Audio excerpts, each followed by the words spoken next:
Сәлем достар, қалдарыңыз қалай? Бүгін мен сіздерге кітаптар мұңы деген өте керемет мәтінді айтып беретін боламын. Ал ендеше бастаймыз.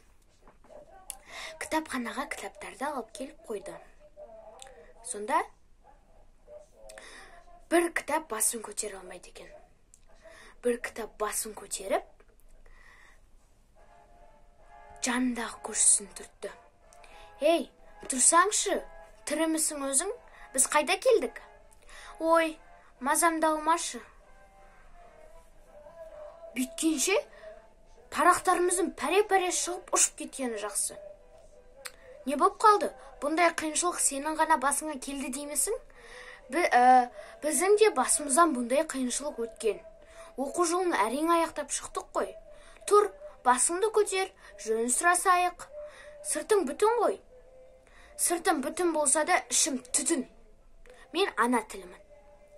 Мен Адырбай деген баланың қолына түстім. Ол өте ұқыпсыз. Сөйтсе, келесі кітап. Мен ежелгі дүние тарихымын. Мен Сотқарбай деген баланың қолына түстім. Ол менің бетімдегі суреттерді сиямен бастырып бояп тастайды. Тіпті оқу жылы аяқталғанда өзінің ауласына тастап кетеді. Сөйтсе, ежелгі дүние тарихы бүйткенше отқа түскеніміз жақсы дейді екен. Сөйтсе, бүкілі оған қарап қалады. Бүкіл кітап ежелгі дүние тарихына қарайды. Сөйтсе, ана тілі. Мен босағана аттағанда ұқыпты қызға түскенмін. Ол өте ұқыпты дейді екен.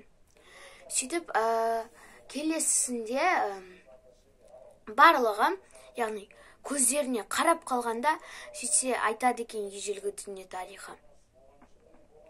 Бүйткенше ұқыпты баланың қолына түсейік. Соны тілеп жатыңдар дейді. Сөйтсе, соны айтыңдаршы, деп барлығы осылай әңгімені аяқтайды екен. Осымен біздің әңгіме аяқталды.